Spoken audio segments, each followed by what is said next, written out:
Section 12C, Change and Problem Solving. 12.9, Change Management. Change is inevitable. We know changes are taking place every day, all around us. Change is appropriate when there is a perceived gap between what the norms are and what they should be. Organizational change is not automatic. It is the deliberate adoption of a new idea or behavior by an organization and the establishment of new norms. These norms can involve technology, tasks, structure, and resources, including people. First, leaders must do their part to create an organizational climate conducive to change by explaining the limitations or shortfalls of the present process and the possibilities and benefits of the proposed change.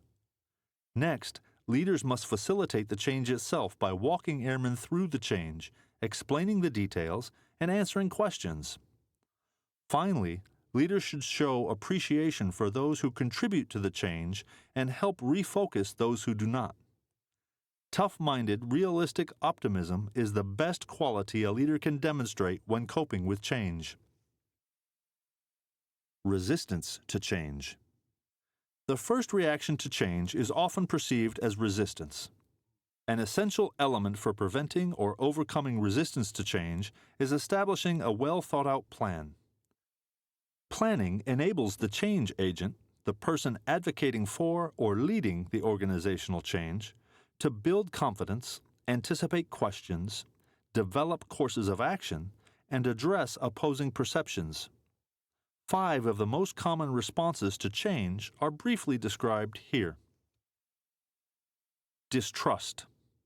Imposed change that significantly affects an organization will often be met with tough questions to ensure the change purpose and intent is clearly understood. Leaders who are not prepared to clarify or explain thought processes behind the change will not easily overcome employee doubt and will struggle to gain employee buy-in. Uncertainty. When faced with impending change, people may experience fear of the unknown or see the change as a threat to organizational stability and their job security. Employees may wonder if they will still have a job, if they will be able to do the new job, or if they will have to learn a new program or process. Self-interest. People often consider the position they currently have or their role in the existing environment and question the direction and capabilities of those in positions of power after the change is implemented. Different perception, no felt need for change. Even if you think people recognize the need for change, they may see the situation differently, particularly if the change has been dropped on them. Maintain an environment of open communication to build support for the change and reduce the amount of employees who inwardly resist it. Overdetermination. Ironically, organizational structure may be a barrier to change. For example, a mechanistic structure that relies on strict procedure and lines of authority may be so rigid that it inhibits change and possibly damages professional relationships. 12.10. Reducing perceived resistance to change. Successful change management depends on addressing causes of resistance and improving the change implementation process. There are several approaches leaders can take to implement change successfully. Education and communication. Open communication is necessary throughout the change process and helps reduce uncertainty. Educating people about the need for and expected results of a change should reduce resistance. Participation and involvement. Leaders reduce resistance by actively involving those affected in designing and implementing change. Involving people in the change process helps generate ownership and commitment to the change. Facilitation and support. Leaders should introduce the change to employees gradually and provide additional training if needed. Reinforcement and encouragement help facilitate the power of high expectations throughout the organization. Negotiation and agreement. Leaders may choose to offer incentives to those who continue to resist the change. In difficult times, Negotiated agreements can help focus and remind employees of the changes agreed upon as the change process progresses. Coercion. Coercion is a forcing technique used to make employees accept change. Coercion can negatively affect attitudes and can potentially cause long-term negative consequences. Coerced compliance is not recommended and requires constant leadership oversight to ensure the change remains in effect. 12.11. Three-stage change process. Although there are a wide range of various change processes, the change process model proposed by renowned social psychologist Kurt Lewin recommended leaders view change as a three-stage process: unfreezing, changing, and refreezing. In the three-stage change process, leaders, change agents, must analyze restraining or opposing forces and devise ways to reduce them to overcome resistance. At the same time, leaders must recognize and strengthen supporting forces, which are those forces pushing toward change. After analyzing the forces for and against change and developing a strategy to deal with them, leaders can attend to the change itself. Stage 1. Unfreezing. Once the need for change is recognized, the three-stage change process begins with unfreezing. Unfreezing is a deliberate management activity to prepare people for change by knowing and going where issues may exist. The most neglected yet essential part of unfreezing is creating an environment where people feel the need for change. A key factor in unfreezing involves making people knowledgeable about the importance of a change and how it will affect their jobs or overall organizational structure. By pointing out problems or challenges that currently exist in the organization, leaders are able to generate a need in the people who will feel the greatest effect of the change. Stage 2. Changing. After unfreezing, the next stage in the three-stage change process is changing. The changing stage involves modifying technology, tasks, structure, or distribution of people. During the changing stage, the organization moves from the old state or the previous norms to the new state by installing new equipment, restructuring work centers, or implementing procedures. In short, changing is anything that alters the previously accepted status quo. The change agent in this stage is essential. Change needs to be monitored as it occurs by paying close attention to the people most affected by the change. Signs of implementing the change too early may include negative reactions from employees. In some instances, systems are not completely ready and production may bog down. Be prepared to receive and respond to feedback in any number of forms to ensure the change unfolds as successfully as possible. Being involved and available throughout the process will allow leaders to react quickly to issues, as well as provide support to employees who are dealing with the issues of the change firsthand. Encouragement and involvement in the changing stage may be very similar to that applied during the unfreezing stage. Note, it is a leader's responsibility to be receptive to the needs of the organization and its employees. Readdressing unfreezing techniques is better than forcing a change that causes more problems than it resolves. Stage 3. Refreezing. The third and final stage in the three-stage change process is refreezing. After implementing a change, it is time to lock in, or refreeze, the desired outcomes and the new norms so they become permanent. Actively encouraging and reinforcing the use of new techniques is a way of helping the new behaviors stick. A critical step in refreezing is remaining engaged and evaluating results to determine if the change reached the desired effect or if the new process needs more support, instruction, training, or time. Positively reinforcing desired outcomes is crucial during the refreezing stage. Rewarding people when they do something in alignment with the change emphasizes the value of the new procedures or behaviors and helps freeze them into place. Highlighting successful change helps reduce the desire to return to the old way of doing things.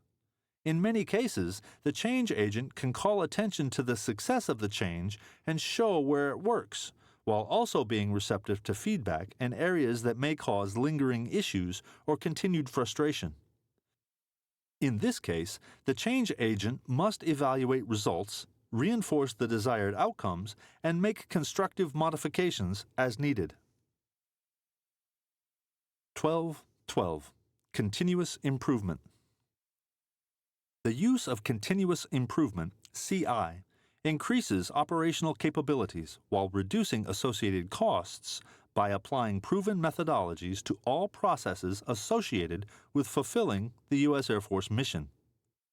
CI is a comprehensive philosophy of operations built around the concepts that there are always ways a process can be improved to better meet mission customer requirements. Organizations must constantly strive to make those improvements based on performance metrics that aligns to strategic objectives, and efficiencies should be replicated to the extent practical. CI is a hallmark of highly successful organizations, is an airman leadership quality, is a commander's responsibility, AFI 1-2 Commander's Responsibilities dated 8 May 2014, and is a major graded area in the Air Force Inspection System, AFI 90-201, the Air Force Inspection System dated 29 January 2021. Continuous improvement methodologies. Air Force CI incorporates aspects of 4 major methodologies to assist with organizational change. A practical problem-solving method may simultaneously draw from more than one of these CI processes. Lean. Lean is a methodology focused on workflow, customer value, and eliminating process waste. Lean is unique from traditional process improvement strategies in that the primary focus is on eliminating non-value-added activities. Six Sigma. Six Sigma is a rigorous, data-driven methodology for process improvement focused on minimizing waste through identifying, controlling, and reducing process variation. Business process reengineering. Business process reengineering is a comprehensive process requiring a change in the fundamental way business processes are performed. Business process reengineering identifies unnecessary activities and eliminates them whenever possible. Theory of constraints. Theory of constraints is a systematic approach to optimize resource utilization by identifying, exploiting, subordinating, elevating, and reassessing constraints, bottlenecks, in the process. 12.13. Practical problem-solving method. At the core of Air Force CI is the practical problem-solving method, a standardized and structured approach to problem-solving used by global industry leaders and adopted by DoD. The practical problem-solving method, as shown in Figure 12.1, is an 8-step process used to clarify problems, identify root causes, and develop appropriate countermeasures to achieve change. Note, the Osborne-Parnes convergent and divergent thinking techniques described in this handbook's chapter on developing ideas can be useful during many steps in this process. Figure 12.1. Practical problem-solving method. Step 1. Clarify and validate the problem. Step 2. Break down the problem and identify performance gaps. Step 3. Set improvement target. Step 4. Determine root cause. Step 5. Develop countermeasures. Step 6. See countermeasures through. Step 7. Confirm results and process. Step 8. Standardize successful processes. Step 1. Clarify and validate the problem. The first step to effective problem solving is to clearly understand the problem, often best accomplished by developing a problem statement. A well-defined problem statement uses data to identify where the problem is occurring, determine the impact of the problem, and compare performance against a standard with scope and direction. A problem statement does not assume a root cause, solution, or countermeasure, but should include visual tools to depict the current state. The who, what, when, where, and significance of the problem statement should be validated by data. This is done by collecting and analyzing data to validate the existence and magnitude of the problem. If data does not exist, the effort should be paused to collect and analyze the needed data before moving forward.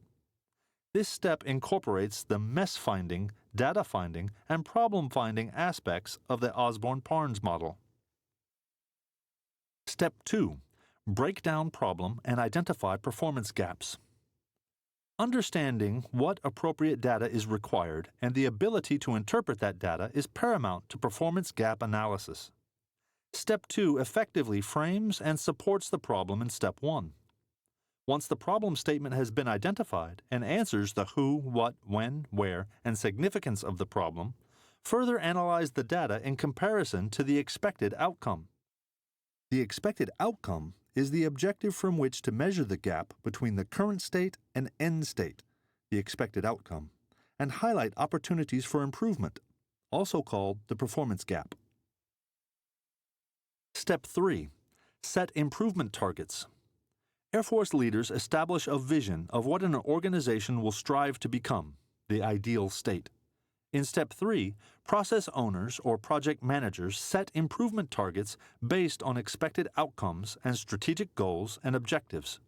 Targets help define the required performance levels to achieve the desired end state. Targets should be challenging but achievable. Step 4. Determine root cause. Air Force leaders often find themselves addressing problems which have been solved many times when previous problem-solving efforts were directed at symptoms of a problem rather than root causes. Root cause analysis often involves applying a trade-off between digging as deeply as possible as opposed to finding the deepest point within the team's sphere of influence. The correct root cause should be validated by using the same data used to define the problem in Step 1. Step 5. Develop countermeasures. Step 5 is where potential root causes are addressed with countermeasures. Consideration should be given to the most practical, efficient, and effective countermeasures. Valid countermeasures will close performance gaps and should move the organization closer to the ideal state. When developing countermeasures, strive for process improvement change that is sustainable and repeatable. At the end of Step 5, obtain a vector check to ensure strategic alignment with the desired outcome is still moving in the appropriate direction. Remember, the impact of a solution is a combination of the quality of the solution and the acceptance of the solution by people who implement it. Judiciously involving employees in the development of countermeasures generates buy-in and ownership of the solution and its success. This step incorporates the idea finding, solution finding, and acceptance finding aspects of the Osborne-Parnes model. Note: techniques discussed in this handbook chapter on developing ideas can be particularly useful when developing countermeasures. Defer judgment and allow a period of time to let ideas flow freely. Brainstorm potential countermeasures, even those that may seem odd or unusual, before evaluating and selecting a solution.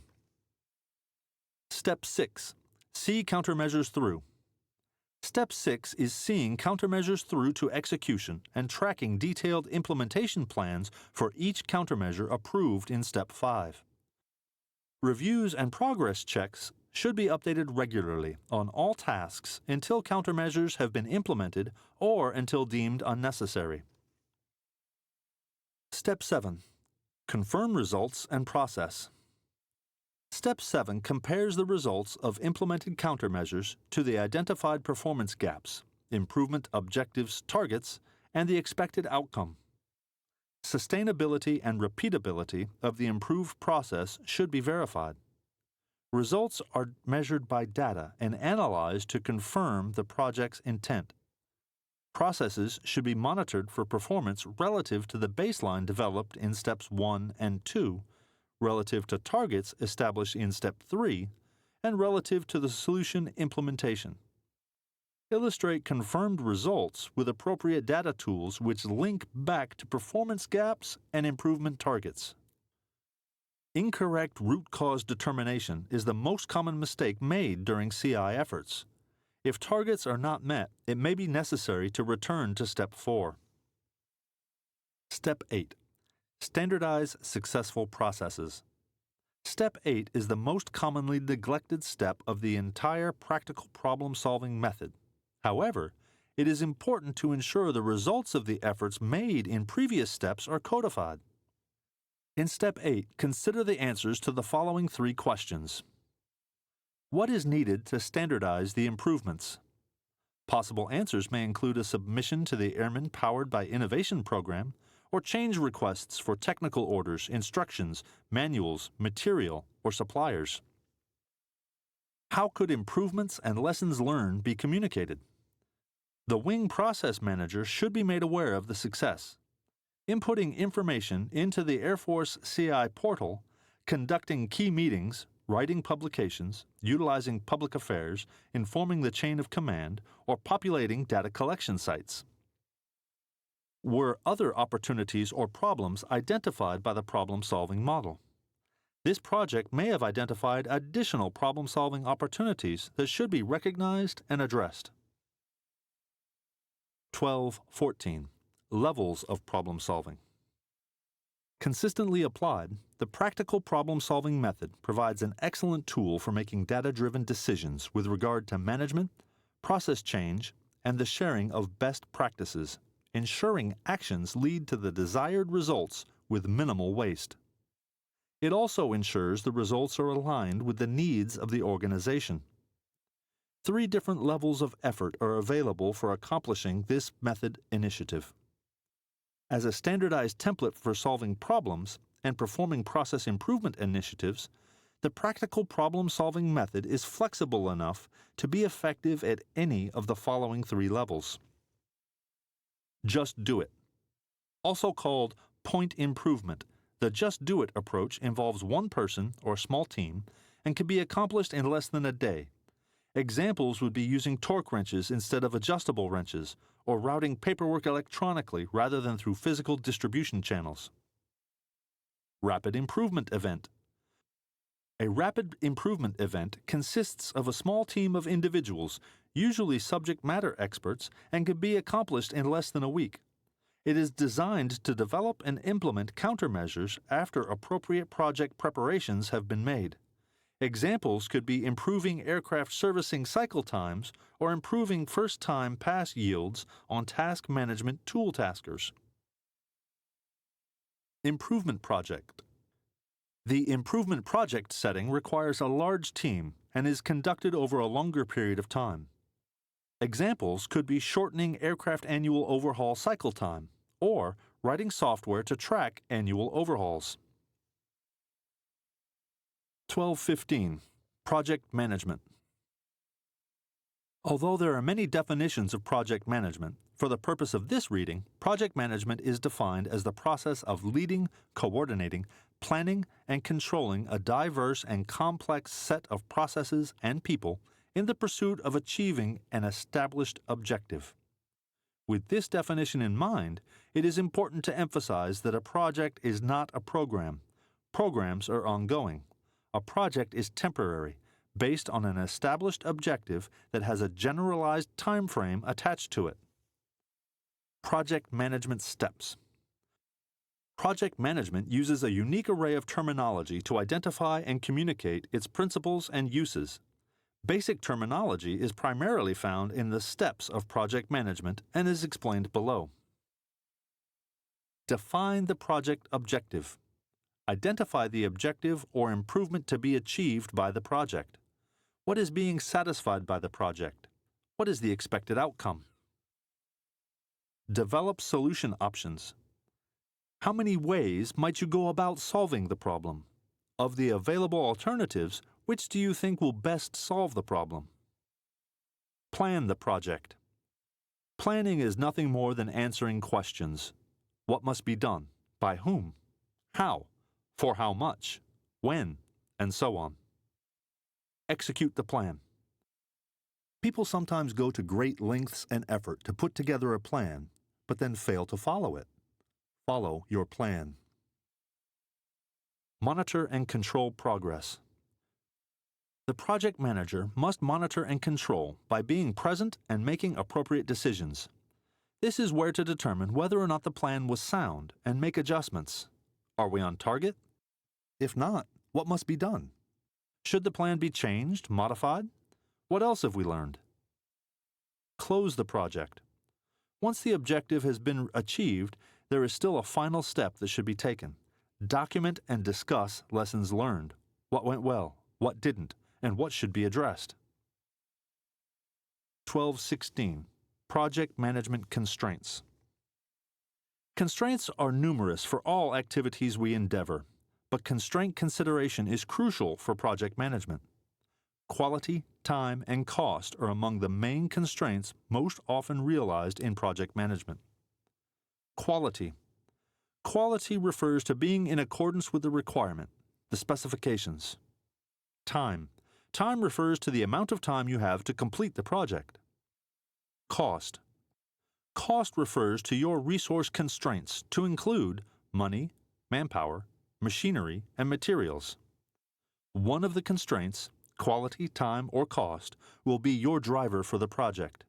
The driving constraint for your project will have an impact on the other two constraints. Ensure you take this into consideration when making decisions about the project's objective and adjust the management of your project accordingly. It is incumbent upon a project manager to provide leadership and use good team-building techniques to establish a sound project objective and generate the solution options necessary to achieve those objectives. 12.17. Project Management Planning. Once options are developed, the most important and time-consuming aspect of project management must occur: planning the project. Planning a project involves activities that answer the questions who, what, when, where, and how. Techniques of special importance to use during planning are gathering important information, creating a work breakdown structure, and conducting a task analysis. Regardless of the method of planning used, the completion of the tasks in a sense of order and timeliness made foreseeable through the task analysis ensures project completion is more likely to succeed. Work breakdown structure. A work breakdown structure is a technique based on dividing a project into subunits or work packages. Since all the elements required to complete the project are identified in the work breakdown structure, the chances of neglecting or overlooking an essential step are minimized. A work breakdown structure is typically constructed with 2 or 3 levels of detail, although more levels are common depending on the complexity of a project. Such a structure for your project will permit you and others who see the work breakdown structure to readily identify what needs to be done, spot omissions which might later affect the outcome of the project, and make suggestions for improving and expanding the work breakdown structure. The amount of breakdown is an element the project manager and the project team must decide upon. Task analysis. Similar to the work breakdown structure, the amount of detail needed for a task analysis depends on the task involved and the desires of the project manager and project team. The more complex the project, the greater the importance of detailed task analysis. Information contained in the task analysis, which is not depicted in a work breakdown structure, includes task milestones, how the milestones can be measured, and resources or requirements. Project managers may delegate the task analysis for each task to the appropriate person. Once compiled, final decisions on task assignments and budgetary concerns can be addressed. The task analysis is what provides the crucial information for determining how the tasks of the project interrelate. It is imperative to establish the proper sequencing of tasks prior to beginning a project to ensure the efficiency of the project.